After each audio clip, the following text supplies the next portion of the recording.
Notimundo a la carta.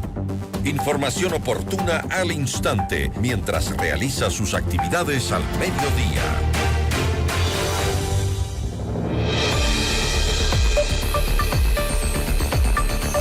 La contundente derrota del gobierno en la consulta popular y referendo del domingo abrió un nuevo escenario político y jurídico en el Ecuador. Las principales propuestas del Ejecutivo fueron rechazadas por una ciudadanía que envió un mensaje claro de desconfianza y exigencia de mayor transparencia, claridad y respeto al orden constitucional. En este contexto surge la pregunta central: ¿qué vías reales y legítimas le quedan al gobierno para impulsar los cambios que considera necesarios para el país? Nuestra entrevista de hoy en Notimundo a la carta. Bueno, y para explorar el nuevo panorama, conversamos con Enrique Herrería. Él es ex juez de la Corte Constitucional y una de las voces más críticas en el debate sobre los límites del poder y la vigencia del Estado de Derecho. Enrique, ¿cómo está? Muy buenas tardes. Gracias por estar con nosotros. Buenas tardes, Gisela. Muy gentil por esta invitación. Doctor, ¿qué lectura hace usted del resultado de ayer, de este domingo, y qué implica para la legitimidad de la agenda de reformas que tiene el gobierno?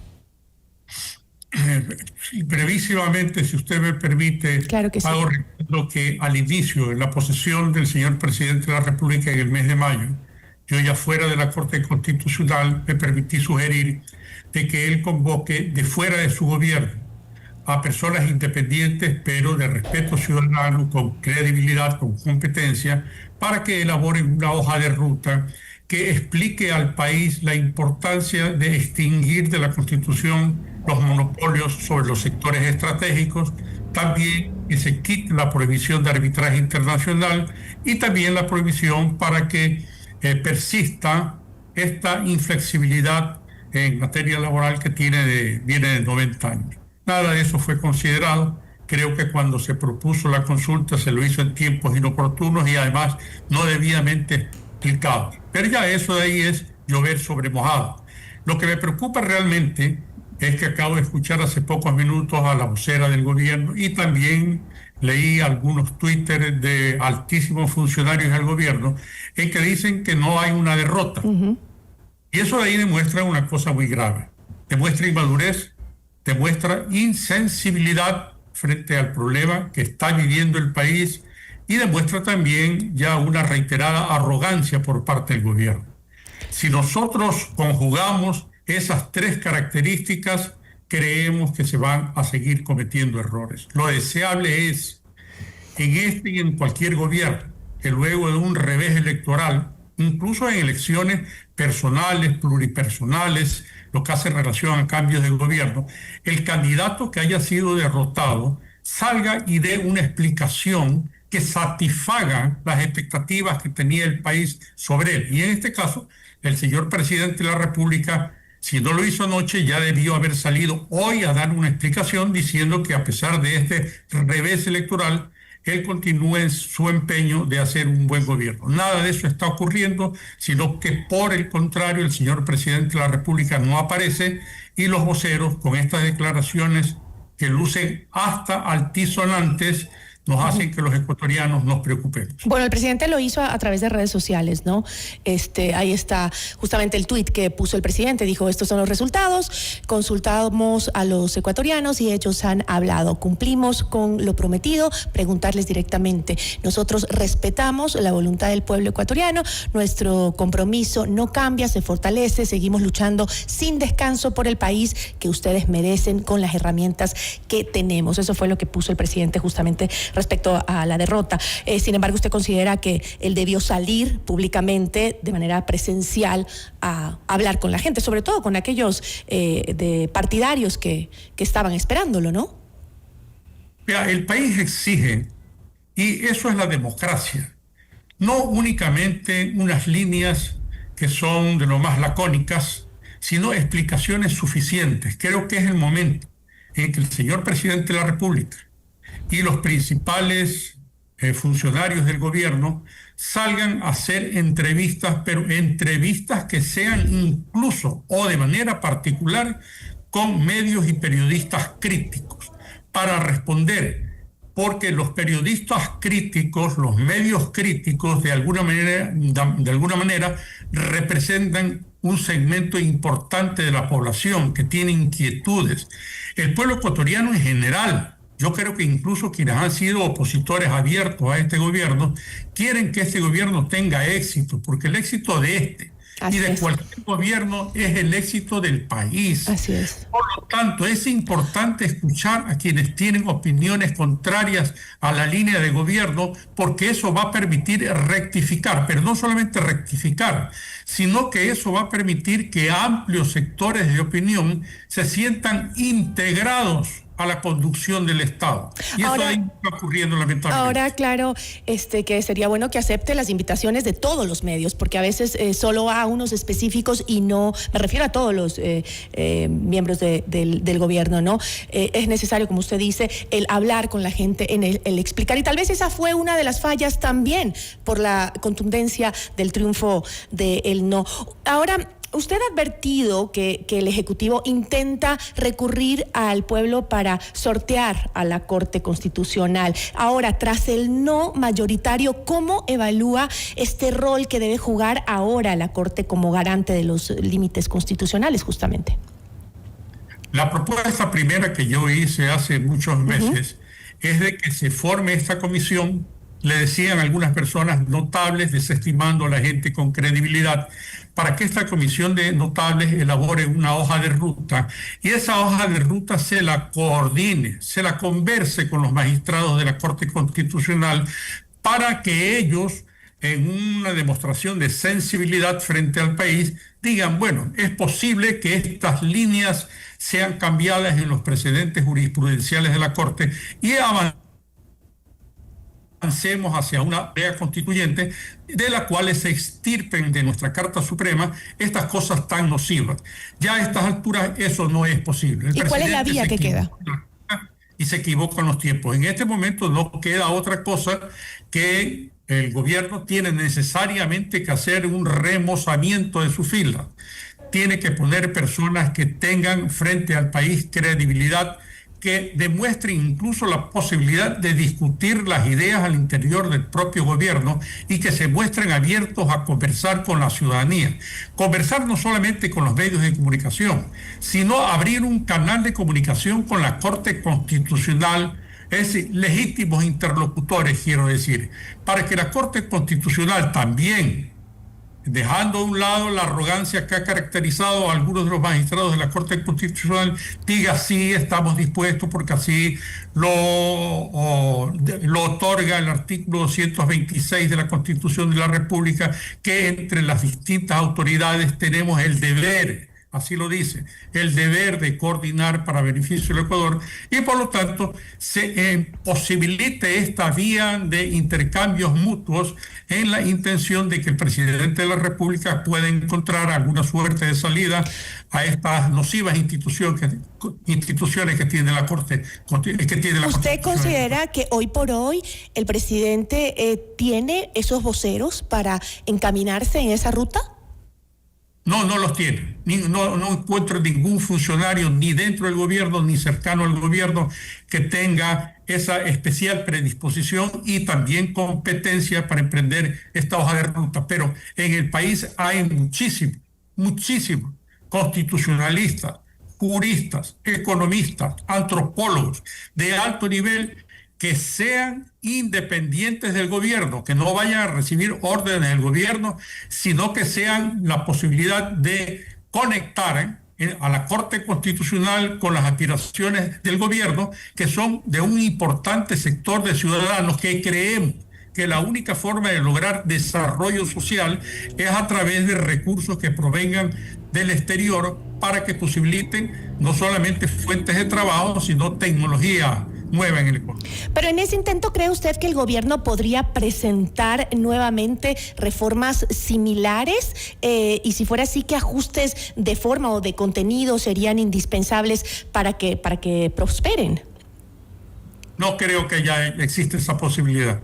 No hay ninguna prohibición normativa ni constitucional ni infraconstitucional que permita, que impida que se presenten las mismas preguntas. Las puede volver a presentar y los resultados van a ser seguramente iguales. Yo creo que es necesario, es un requisito imprescindible. El tiempo no solamente que nos resulta corto, sino que nos agobia para producir el desarrollo que está esperando el Ecuador, y no es la vía. La única vía es que haya un acuerdo con la Corte Constitucional en la intención de extirpar estas partes tan nocivas que además la conocen los magistrados de la Corte Constitucional. Yo he estado ahí 6 años y esto se discutió al interior de la Corte Constitucional, y creo que yo creo que en una suerte de sensibilidad social los magistrados podrían estar dispuestos a esta suerte de diálogos. Ahora, ¿qué rol deberían asumir ahora los otros poderes del Estado para contribuir con esa estabilidad institucional tras este duro revés político para el Ejecutivo? Bueno, en primer lugar, que una suerte de humildad del presidente de la República debe decirle a sus ministros que se dejen de salir a hacer declaraciones que no es una derrota electoral. Si no es una derrota, es un triunfo electoral porque ha tenido el gobierno. Son 3 preguntas y una consulta de asamblea que han sido rechazadas mayoritariamente por parte de los ecuatorianos, y en provincias en las cuales se presumía que iba a tener un buen resultado electoral ha sido catastrófico. Por lo tanto, no se le puede mentir al país. Lo peor que puede hacer un gobierno es para mirar a otro lado la realidad nacional. Y eso está ocurriendo al día de hoy con las declaraciones que acabo de ver en medios de comunicación. El presidente de la República tiene que empezar a conversar al país. Si no tiene las personas con la suficiente madurez e independencia para ser crítico al interior del gobierno, tiene que abrir espacios de comunicación con los medios independientes, con los periodistas que no se ajustan a su línea, con los periodistas que son críticos de todo gobierno. Le pongo 2 ejemplos. Por ejemplo, Martín Pallares y Roberto Aguilar.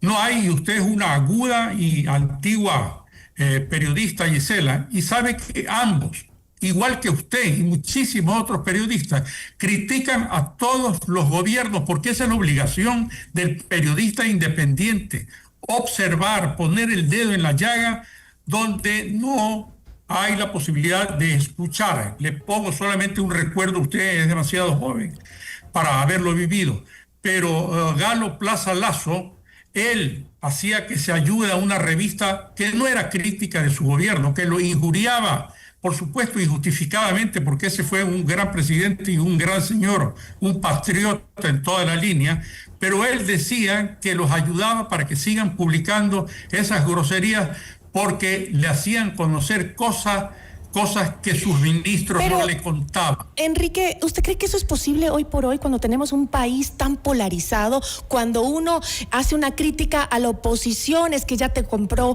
el gobierno, cuando haces una crítica al gobierno eres una traidora. ¿Usted cree que con esa tremenda polarización eso que usted propone es posible hoy por hoy? Yo creo que es necesario. Si bien es cierto que pudiera crear algún malestar, es necesario.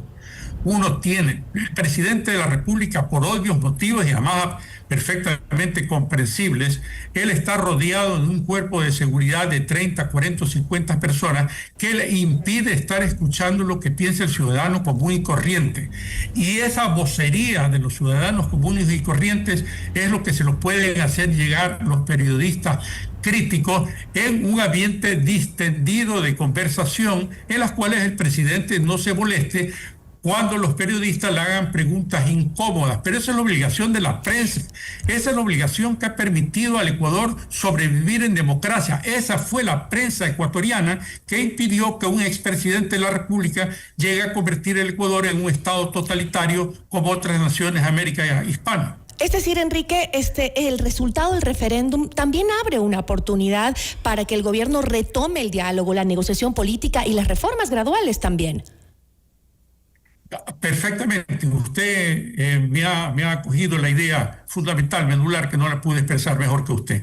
Es una oportunidad esta derrota electoral para que el gobierno entienda que tiene que hacer un cambio de rumbo, para empezar a escuchar, para poder ser sensible a las demandas ciudadanas. Usted no puede decir, a pretexto de que a mí me disgusta el señor Marlon Vargas o el señor Leonidas Issa, que voy a desconocer al movimiento indígena y que voy a conversar por separado con grupos aislados. Eso de ahí no es posible. El movimiento indígena tiene una estructura, tiene una mística de trabajo que hay que entenderla desde el gobierno. Y el mejor ejemplo de eso en la historia lo dio el doctor Rodrigo Borja, cuando, a pesar de que era permanentemente agredido por el movimiento indígena en su marcha hacia Quito, los recibió en el Palacio de Gobierno. Hubo una discusión a veces en alto tono, ríspido también, sin embargo, de lo cual se llegó a un acuerdo, se pacificó el Ecuador y hubo un triunfo para la democracia ecuatoriana. No fue para el movimiento indígena ni para el gobierno de Borja, sino para la democracia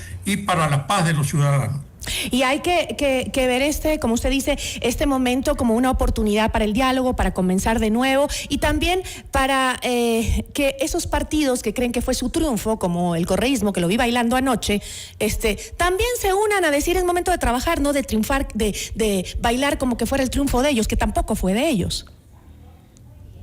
Sí, la verdad es que no fue el triunfo de ellos y me pareció, lo digo con consideración, con respeto, porque se trata de una dama que ha hecho política de alto nivel, la señora Luisa González. Doña Luisa González hizo un papel que no era el deseable en un país que atraviesa tantas dificultades, bailando al son de no sé qué música, pero no era lo que esperaban los ecuatorianos de que había sido candidata presidencial y que sacó un importante porcentaje. Ese tipo de comportamientos son los que repudia el pueblo ecuatoriano. Y tenga la seguridad que si el Partido Revolución Ciudadana llegó a tener una importante votación, con este tipo de comportamientos que no abonan al desarrollo del país, va a haber disminuido ese caudal electoral. Enrique, muchísimas gracias y sobre todo por abrirnos a esa lucidez que usted siempre nos trae con sus palabras. Muchísimas gracias. Gracias a usted. Buen día. Nos acompañó Enrique Herrería. Él es ex juez de la Corte Constitucional. Notimundo.